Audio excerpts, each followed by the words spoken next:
Welcome to the Mound Visit podcast on the Top 100 Sports Network. I'm Casey Honigbaum, joined as always by the 15-year MLB veteran and all-star Jason Grilli. Today we got a great show for you, but before we hop into that, we want to remind you to subscribe to the show. You can watch it on our YouTube channel, Top 100 Sports Network, where you can watch every episode of the show. And if you just like to listen, you could do that wherever you get your podcasts, Spotify, Apple Podcasts, Google Podcasts. Follow the show on there as well and leave us a review. It really helps us out. So without further ado, let's get into today's episode.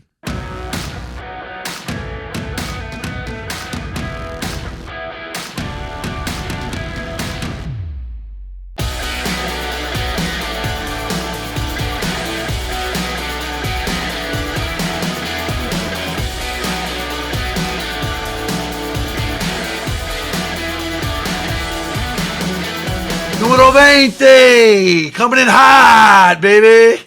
We're coming in hot with another Mound Visit right now. I can't believe it's June 14th. We're already carving through June. Yeah.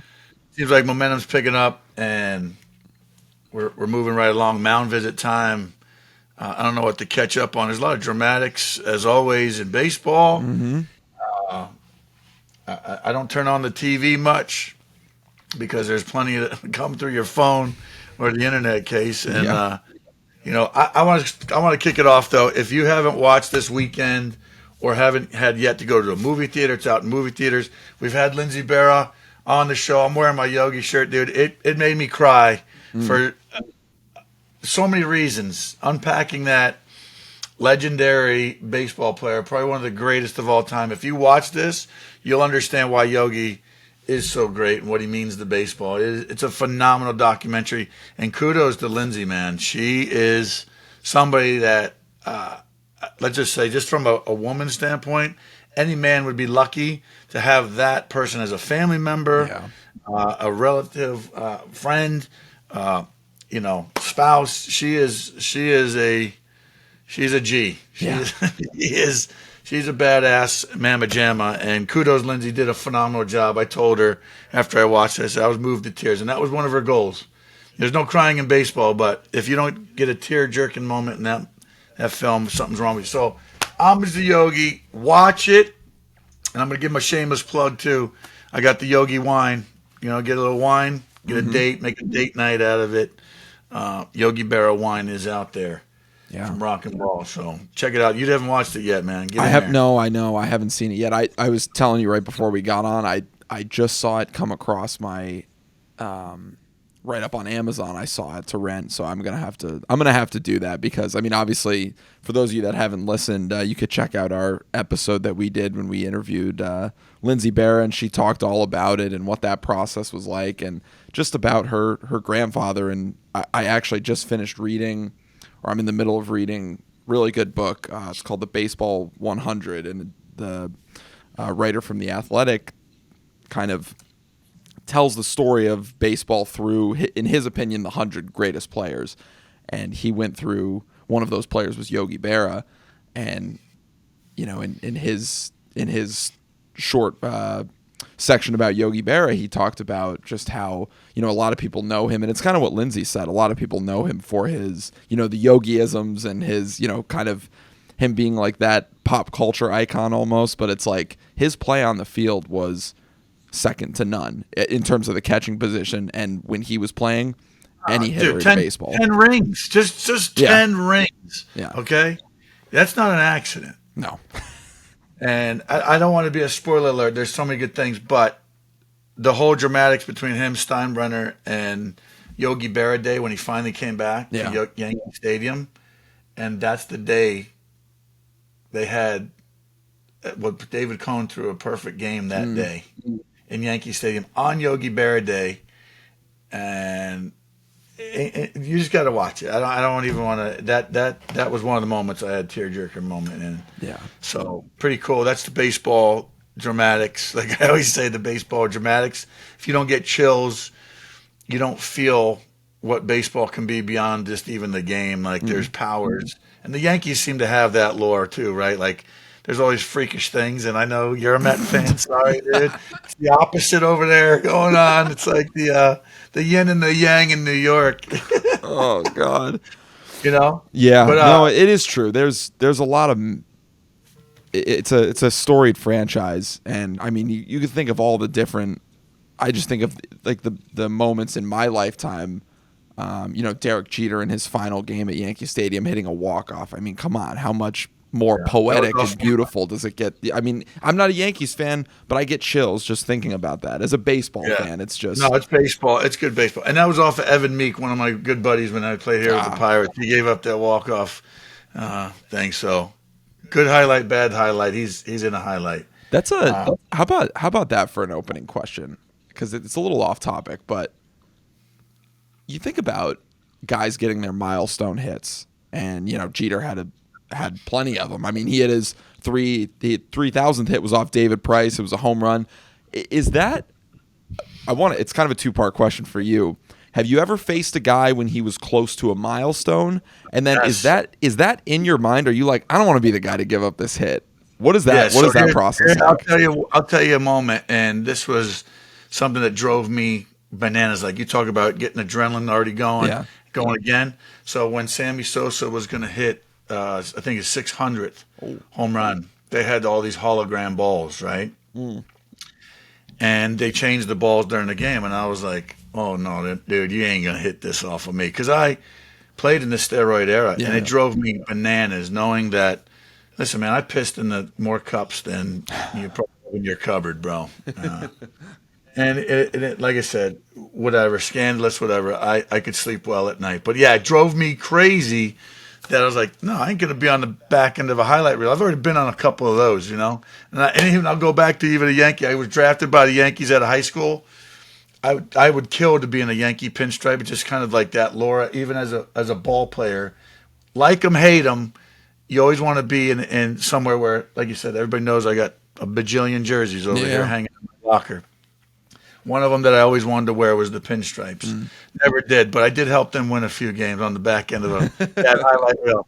I never helped the Yankees win a championship, but I guess I kind of did somewhere along the line. There you go.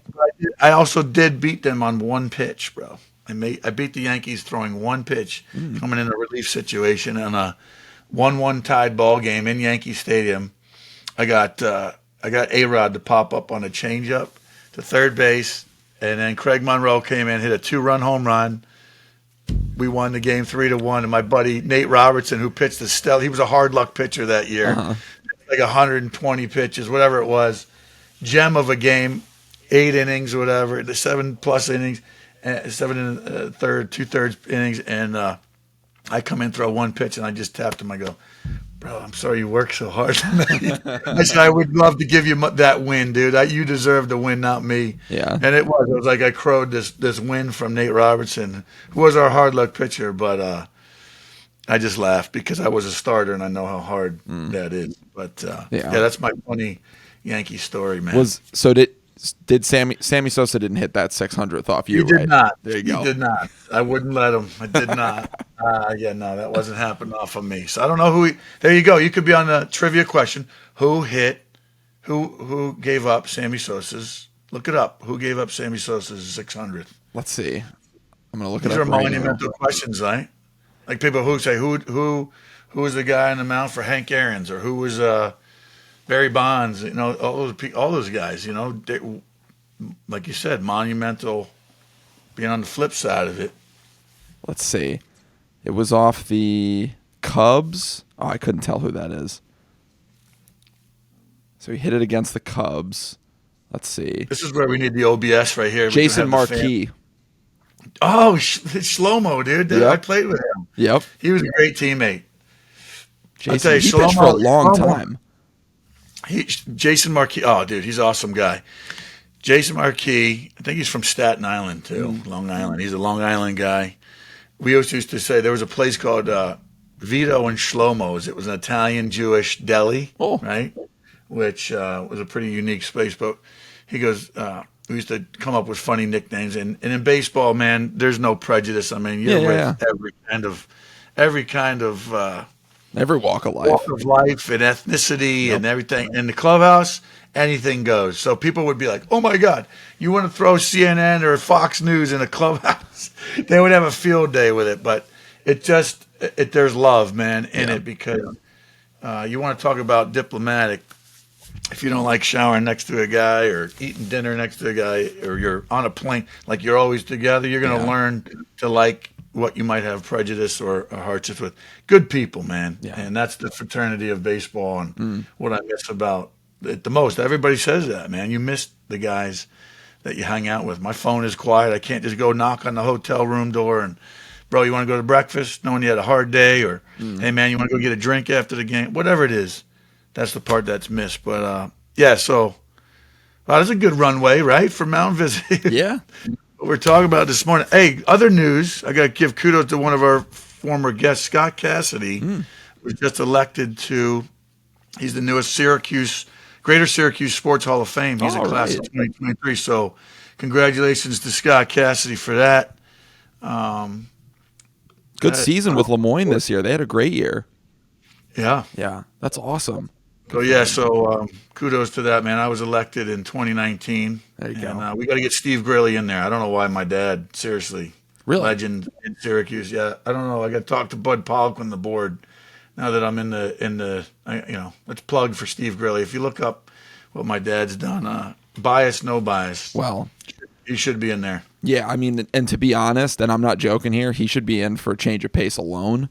That's right. So I took my girlfriend came up to Syracuse to visit, and I took her to Change of Pace. Oh, there you go. So she's very, she's a foodie, so she knows her food, and I've been talking up Change of Pace since I had it for the first time. And which for those kind of us did you get? What kind? Hot honey, garlic parm. Okay. And extra crispy, and so for those that don't know what we're talking about, Grilli's dad, Steve Grilli, started the Change of Pace, which is a sports bar in Syracuse. It's fantastic, and it's like the Cheers. He's the Sam Malone of Syracuse. Yes. Cheers. It is that kind of place. It's everything Legend. you'd want out of a sports bar. Like it's just perfect. It's perfect, dude. And everybody from Mariano Rivera to David Wells who's cooking pizzas in the back. As a kid growing up, man, all the Syracuse Chiefs and the Chiefs, whatever the name of the team is, whatever, they've all gone up the 2-mile road up the hill to my dad's bar, man. And it's the best. Yeah, Sean McDonough, legendary broadcasters, they all been there. It is, and it's not only are the vibes in there great, but it was. I mean, and to go back to my girlfriend having the wings, I said after we left, I was like, "So are they the best wings you've ever had?" And she's like, "Yeah, they might be." And like, it's hard to get her to admit to things. Like, she doesn't want to admit that I'm right. So, and I got her. We're coming up on Father's Day. I think that we're gonna have the original grilled cheese on with us Father's Day. There's yes, sir. That's got to happen. So I think that might be our next. That's our next episode, I think. So in honor of Father's Day, absolutely. Well, we might even have to come out with a little Guy Fieri moment because obviously I know there's something you wanted to talk about. One of your Mets guys, they're getting there's somebody's got something against the Mets. Like I said, the Yang. They're go ahead, dude. The hot button has been pressed. Okay, yeah. So I texted you last night and told you this that I had some words, but and I'll give a little background. But Mets Yankees Subway Series last night, going into the 7th inning, Drew Smith, Mets reliever, coming out onto the mound. It cuts back from commercial break, and all of a sudden, all the umpires are around him. They're touching his hands. I'm like, oh, no, not again. Come on. And then I see the one umpire give him the heave-ho, throws him out of the game. I'm like, oh, my God, what happened? But Case, haven't the Yankees been, like, questioned too? So yes. There's been a little, like you said, it's a big New York moment, man. A big stage. The umpires are always getting in on the action. Yeah. And maybe they were making it about them. I don't know, but there's a lot of interesting things around it. So we are gonna have a segment. I don't know when it is. I'm gonna go buy some rosin. Yeah. I am gonna go show people how you can make your hand black and sticky. Yeah. Which you should be allowed to do for grip on a baseball. Dude, I'm sorry. And you know what? Hitters, when you see them with that bag, they put the pine tar on, they put the rosin on there. The reason is because you want as much grip on that bat. Right. It's confidence, it's security that, hey, I'm going to put my best swing on this. So why can't a pitcher have grip? I don't understand why. Oh, you cannot throw with powder. And when you put baby powder on a ball that's already slick and hard, you're not going to. How can you throw it where you want it? How can you even attempt to be a big league pitcher? Like, I got to control this thing, which is tough. It's hard. It is one of out of control. It's one of the most frustrating things for me right now in the game of baseball, and it's not. And I'm not just angry about this. I am angry about this because I'm a Mets fan. Because first of all, with a bullpen that's already taxed and needs all the help they can get, he's probably been one of the bright spots in the bullpen, and that's saying something. So he's now banged 10 games. He's gone, no questions asked. Somebody in the Syracuse is getting called up. They're happy about it. Well, yeah, that. So hopefully whoever, another man's glory right there. Whoever takes his spot, hopefully they're able to fill that void, and I hope they do a great job and stick around. But I'm watching this, and I'm watching Drew Smith go to all of his teammates. They all feel his hand. He's like, feel my hands. They all feel his hands and roll their eyes as like he goes into the dugout. Jeremy Hefner, the pitching coach, touches his hands, throws his hands up. What's going on? After the game, Drew Smith says the MLB official that's in the dugouts felt his hands after he was ejected and laughed and said, "There's nothing on your hands." We have an MLB official in the dugout. Why is he not on the field helping out with this? And then, but it just goes. It goes back to the fundamental rule is flawed in the way that Major League Baseball is going about this, because they asked the crew chief Bill Miller after the game, and they said they asked him what was the substance that was on his hands, and he said, "I don't know. All I know is it was sticky." So here's the thing. Obviously, a couple his nose, dude. Boogers are sticky, right? I mean, are you not allowed to pick your nose? Like, give it a little tug and roll, and hey, I could use it. Listen, guys are just trying to do their careers the best way they can. No different than an umpire trying to get every call right? I'm sure what's your boy from Barstool, the guy that Frank. Yeah, he's probably biting that thing harder than anybody. I don't know what that thing is. It's the dog bone he's got around his neck. He's got to bite that thing hard. What do you do as a Mets fan? You chew on your pillow, couch, arm of your couch when stuff like that happens? What do you do? I just laugh sometimes because it's like that's kind of all you can do. It's just you smile through the pain. You go to the refrigerator, crack a Bud Light, and just like, I'm just drinking and watching this. I start stress eating, I think. Mama. I start cookies and ice cream. I just start stress eating. I'm a stress eater too, bro. Stress eater too. And there's been a lot of stress eating this year. But I to finish my rant here, and I'm sure you agree with this, but it's the rule itself has a fundamental issue. The rules is stated that any umpire has discretion to eject a pitcher if they think that there is an excessive amount in regards to pine or rosin specifically. If there is an excessive amount of rosin on a pitcher's hand, they are allowed. They put it on the mound. You should be able to go to it as much as you want. Exactly. Listen, in Arizona, the air is so effing flipping dry, man. Okay, so that doesn't even make sense. That's like saying, no offense to these umpires, they haven't been through the gamut to even know, right? Or even if it's too wet and moist the air. There's a whole reason why you need grip in any sport. No Olympic gymnast, and I'll just use this, or a power lifter. Right. They go and get chalk and grip on their hands. Yep. Why? Yep. Because you perspire, your nerves, everything. There's a reason why it's available. There's a reason why it was frickin' created. All right? I don't care. Bowlers even have a grip, right? They have a tube of bowler's grip. Why? To hold on to the bowling ball. Do you want to see a fucking bowling ball going airborne into a different lane? Let's ask Mookie Betts. Mookie Betts is a great bowler, right? Different sport and a baseball athlete. I would love, and he's a hitter, so I would love, he probably could pitch too. The guy can do anything. Yeah, he's ridiculous. He's ridiculous. It's almost disgusting how good of an athlete he is. Right? You want to love and hate a guy like that. You're like, dude, you're just good at everything. You probably can draw. You can do magic tricks and shit like that. Right? But yeah, bowler's grip. Right, sit there and go. Just take parallels, because here's the topic of debate: why are we so offended by like that? It's considered cheating. Oh, you're a cheater. Fans, listen. If you didn't have grip on your beer can and it slips into your lap and you spill it all over your nachos and the fan and your kid next to you or whatever, and you just paid $15. I think it's $15 a beer in Dodger Stadium, maybe. Yeah, it's not cheap. It's up there. They're not cheap. Are you going to be pissed that you lost the grip on your beer? So that's why you have a koozie, right? When you have a barbecue, grip, and So come on, man. Well, it goes. I mean, you could probably ask Mookie Betts the same question about hitting. Does he want a pitcher to have grip so that they know where the ball is going? As a hitter, you want.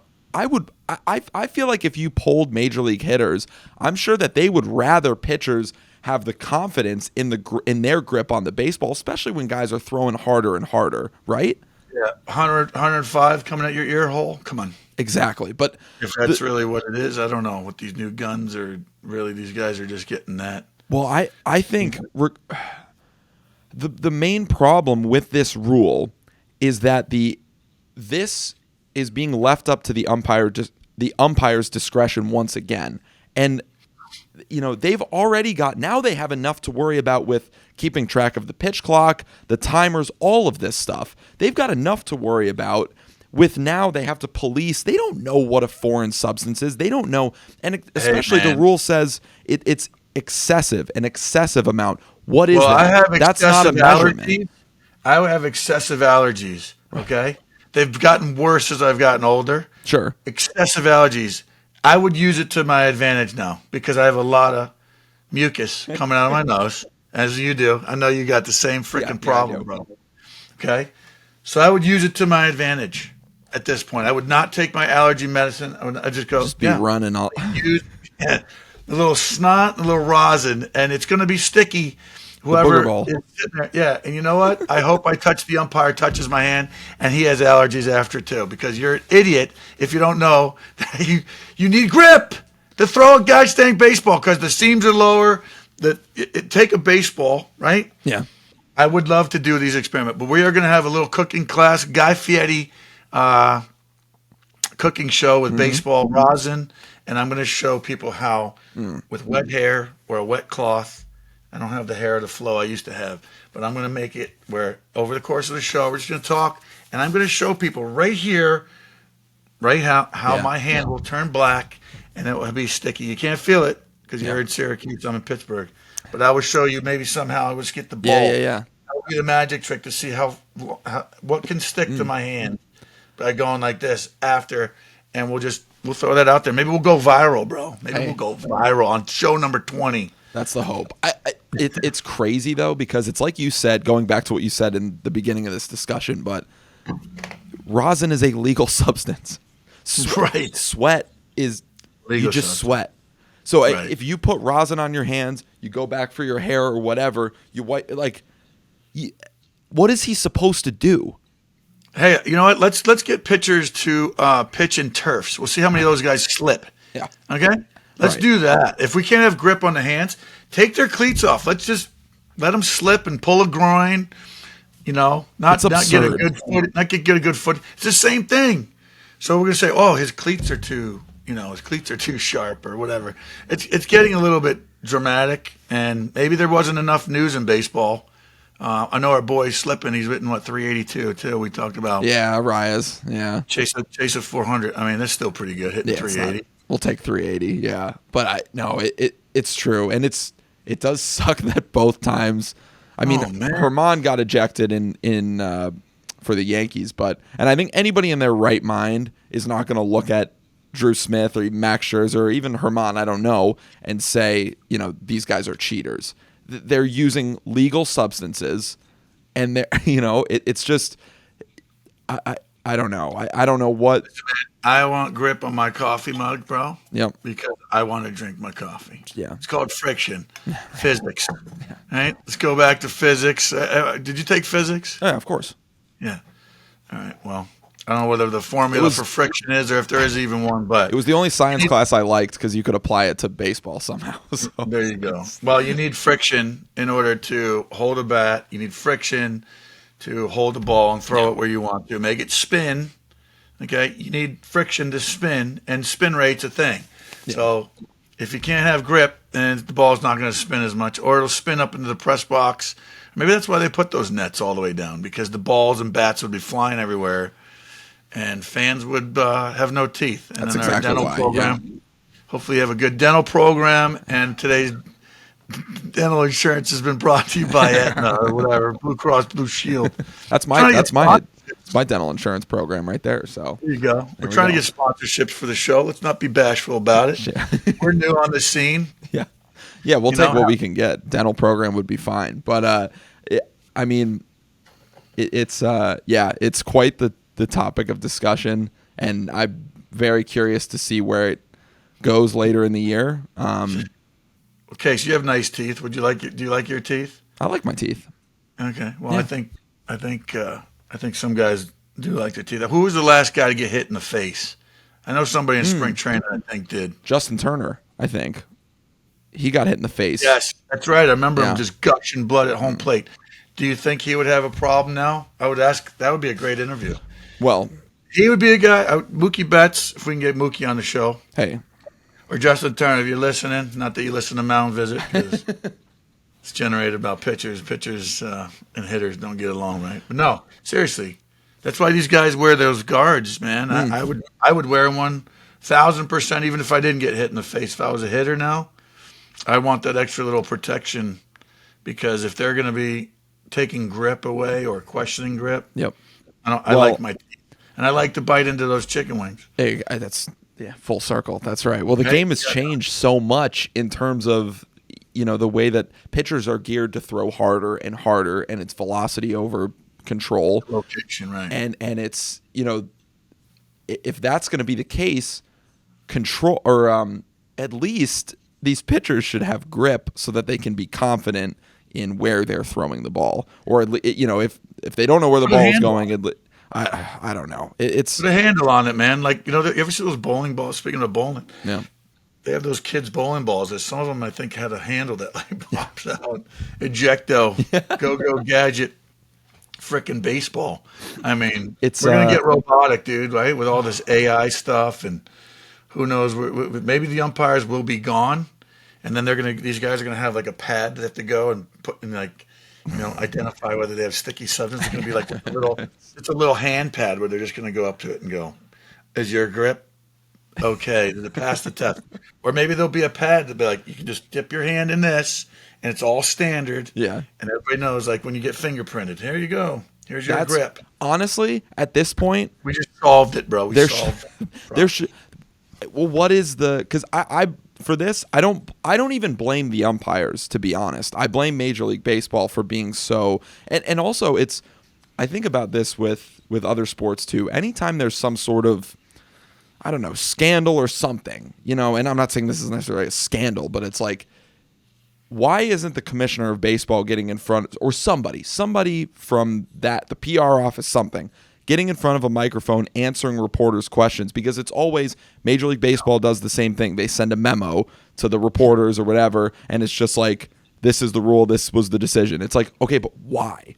Why is this the decision? Why aren't you being more specific with this rule? What are you, like, how are umpires being trained to measure? Like, we need answers. And I think players need answers. I mean, Max Scherzer, and, you gave up 5 runs, Max, so let's take accountability for that too. But he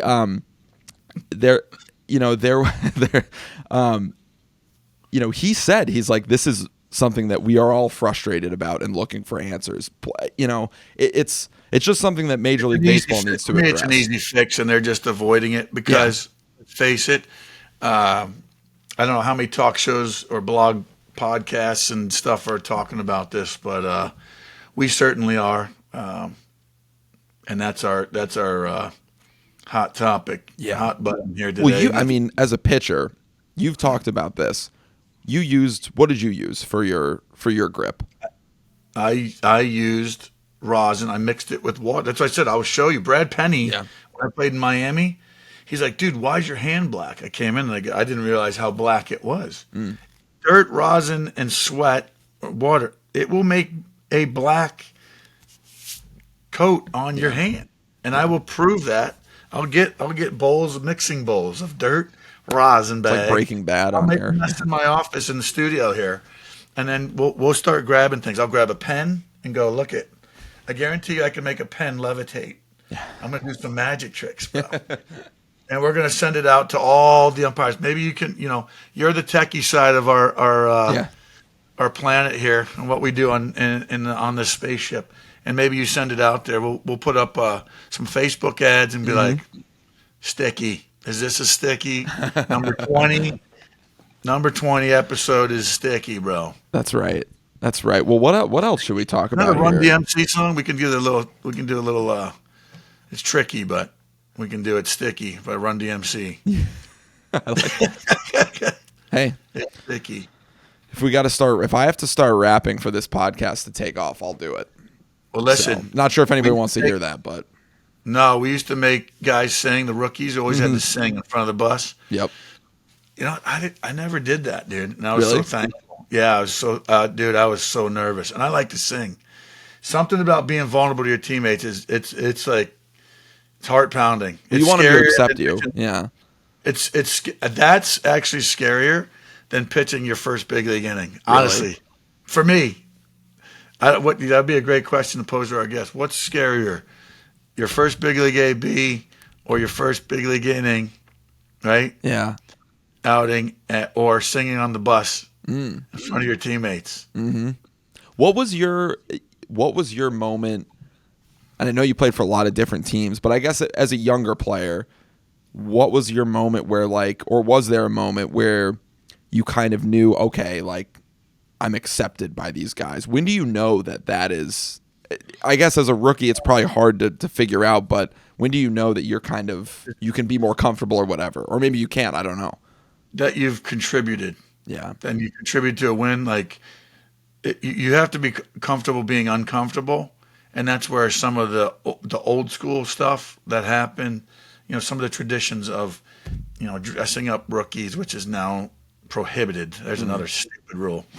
Right? Don't have fun. Baseball's supposed to be fun. I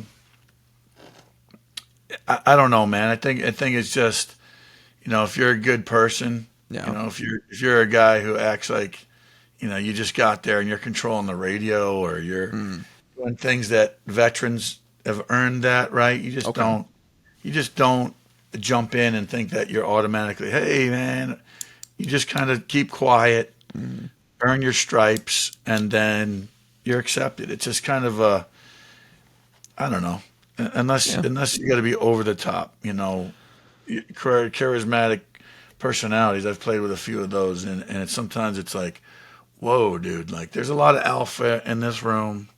We all got to respect that. Yeah.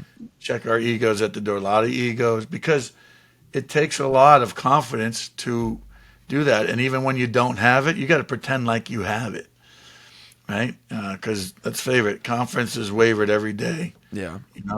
Are you confident that you got to accomplish what? I don't know. I didn't know going into this show. Are we confident that people are going to watch our show? We're putting out content and vulnerable to be criticized. Somebody's going to hate our show. Sure. Somebody's going to rip us apart, say, oh, I don't agree with this statement. Whatever. It's okay. Everybody can, but let's respect each other, man. 100%. That's what goes on in the clubhouse. And if you're winning and pulling the rope the same way, like I said, I've said it many times. At the end of the day, when you're spraying champagne on each other, it's usually collectively. We had a good group of guys, and we enjoyed being around each other. That's always been it. There's always been a good clubhouse vibe where guys get along. They can bag on each other. They make fun of each other, but it's all in good fun and good nature. So. Well, I want to ask you, speaking of some of those clubhouses that you've been in, I know you shared a clubhouse for many years with Andrew McCutcheon, who just recently got his 2000th hit in the show. Man. That's a big feat, big number. Yeah. I wanted to ask you a little bit about him, just because, he's had just an incredible career so far. That seems like, it's still got some life left in it. So talk a little bit about Andrew McCutchen and his impact on teams that you've played on and what it was like sharing a clubhouse with him. Yeah, well, he had an MVP season, all-star season. I was one of 5 guys, which hasn't been done in Pittsburgh since the 70s when they had those championship, their last World Series. That's right. In 13, right? You guys were all 86. As a Mets fan, 86. We got 79. It's been a big drought, bigger drought here. We're trying to catch the Cubs record here. Yeah. But no, McCutchen, he was not a soapbox guy, meaning I think everybody wanted him to be he was the face, the big name here, be that leader. But he kind of took a step back. I think there was a lot of good, like we had Russ Martin, we had A.J. Burnett, Andrew McCutchen, Neil Walker. I think everybody kind of had their role. Myself, we kind of all had our roles to just kind of take care of our unit, Yeah. And I think now more than ever, I think Kutch coming back to Pittsburgh, I think you start to feel, even like you said, how does a rookie act and how do you feel accepted? I think Kutch, given the road and the path that he's taken and all the accolades and the resume he's built, he might now feel comfortable to be more outspoken or take that rookie under his wing and be like, hey, kid, I'm passing the baton, and you feel confident in taking that role on. I think that just happens over the course of your career and mature, and then people want you to go, dude, tell me the secret. You've done it. You've done it for so long.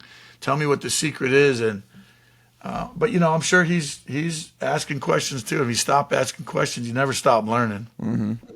So I'd be curious to ask him now, some of his brainwaves of what his thoughts are and how he is handling that role in the clubhouse. Because I don't see that. I don't get to be privy to just check in and see what Kutch is actually doing. What's behind those doors and what happens underneath those stadium seats. Mm-hmm.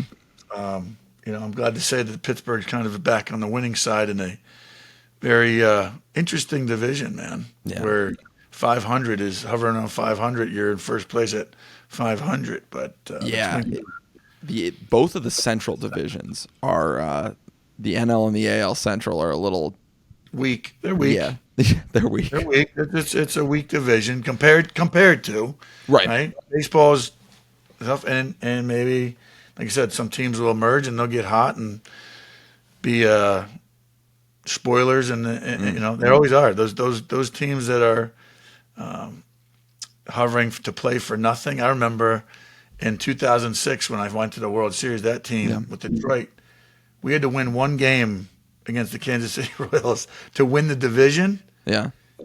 We got swept by Kansas City, dude, and we were an unbelievable team. We had an unbelievable team. And they said, hey, pack your bags. It was almost like, I couldn't believe they said it. I'm like, it's like saying, don't mention there's a no-hitter or a perfect game going on. Just the stuff you don't say, right? Don't even mention it. Just keep quiet. They said, hey, just pack your bags, if we, whatever, I don't know how they said it, but pack your bags, because if we don't win our division, we are going to New York to be the wild card. We at least have the wild card. So have your bags ready. We don't know what's going to happen. Crazy things happen in this game. They said it. And we had to pack, and we didn't win the division. We got swept by Kansas City. Right. We wound up playing the Yankees, who we wound up sweeping Oakland to get into the World Series.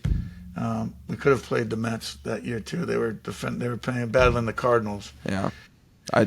More heartbreak that you're bringing up here. It's just all it never ends. Listen though, those '86 Mets, they're still legends. They don't want anybody to win. Keith Hernandez, they don't want.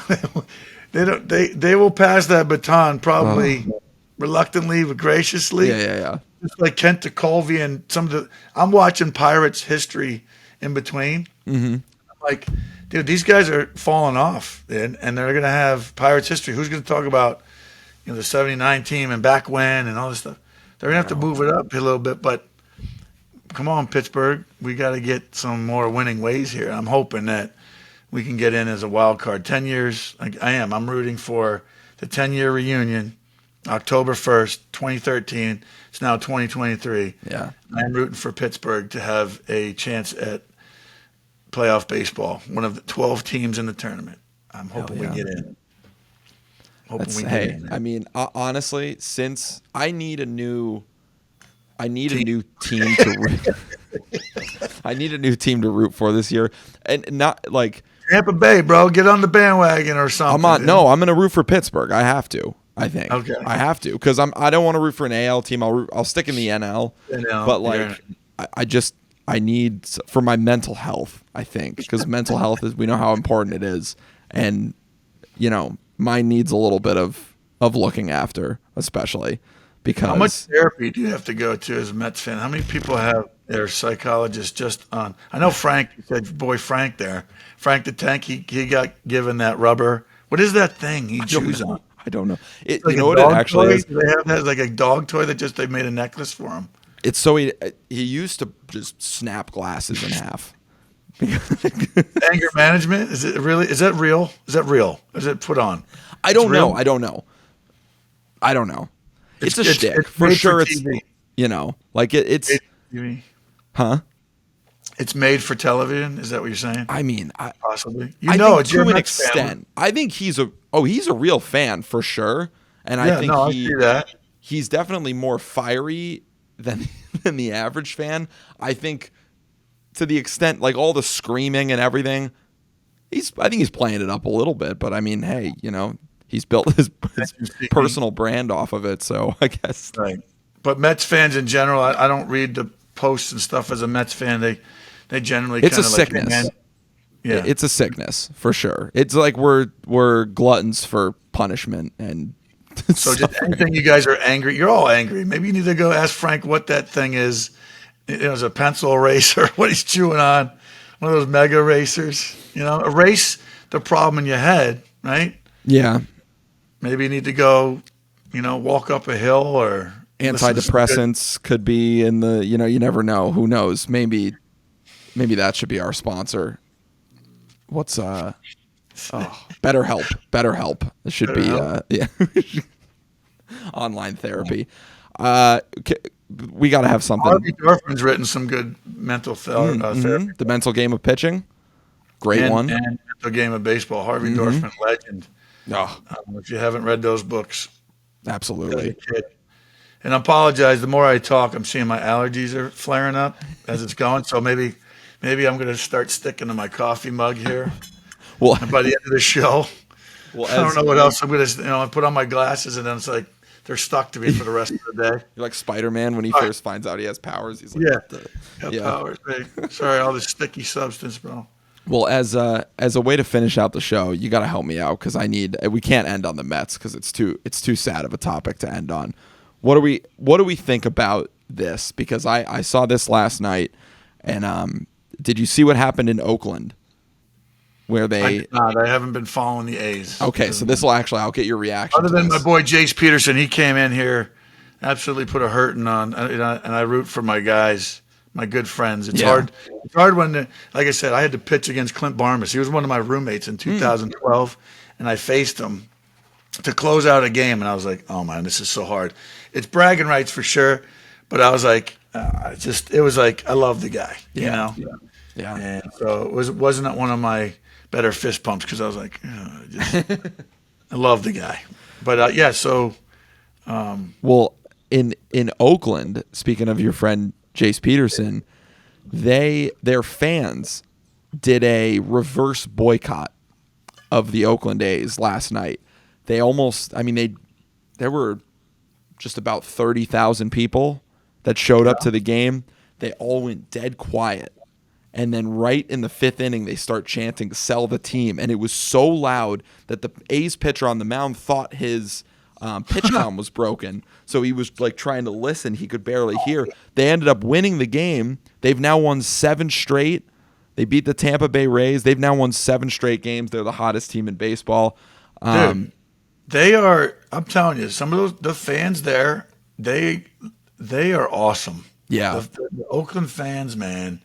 Every time you go in there with the stuff that they allow in the stadium for drums and noisemakers and checking the drum through security. How do you put that big ass drum, right?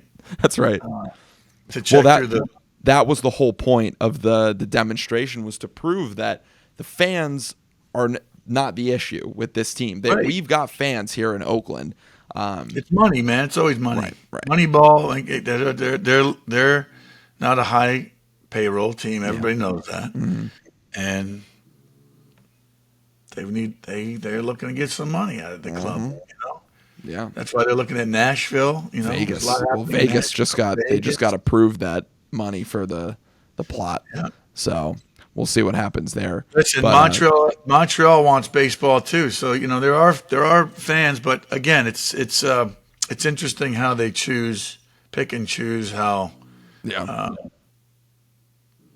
it's there. Like then there's cities like I said, New York, Chicago, L.A. They can have two teams. You know what I mean? Mm-hmm.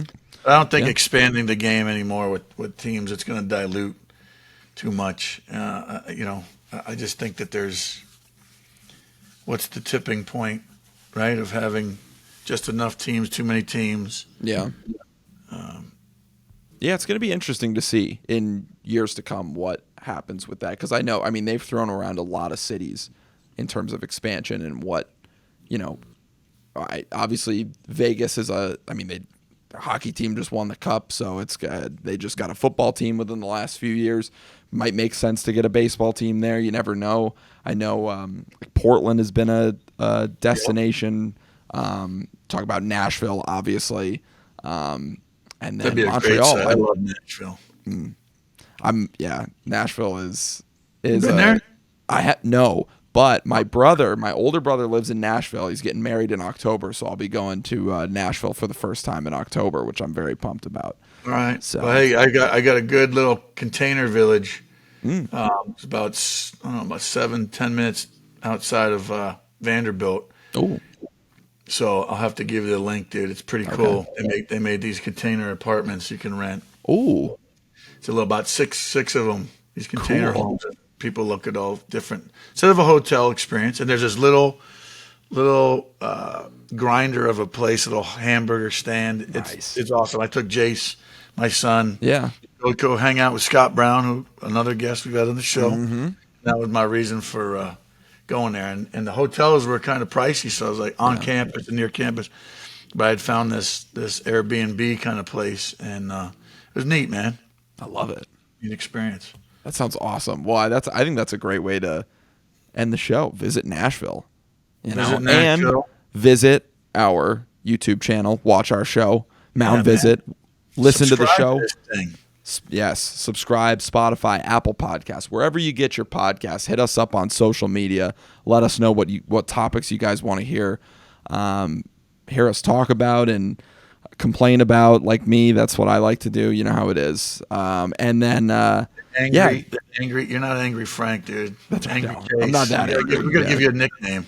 We're gonna give you a nickname. You're gonna kind of have this new persona that's gonna emerge from Mound Visit, man. Hopefully it's this troll, this angry troll that comes out. They just start morphing into the angry troll, the Green Goblin, some shit that's gonna happen to you. I know. I hope everybody still recognizes me after I go full psycho mode after this season. This might be the end of me, but hopefully not. If you don't have any teeth, we know you're biting something. Yeah, exactly. Yeah, like a rock or something. Yeah, just even more pain. More pain. Man. Well, pain. Always a great time talking ball, and I mean we could talk for hours. I feel like, but I mean the good thing is, you know, the baseball season is in full swing. So even when we don't have guests, there's still plenty of. We're not even at the halfway mark, bro. No, we're just over the third mark, I think, if that's the correct way to say it. Yeah, however the breakdown is, but I would love to go out to Seattle for the All-Star game, but it's working that in. My son Jace was like, Dad, can we go to the All-Star game? Because I took him when it was in Denver. I was looking at flights. It's like 7 hours to get out there. He's got baseball. And I'm like, if I'm going out to Seattle, which is one of my favorite cities, it was one of my favorite road trips. I said, we got to go out there longer than 2-3 days.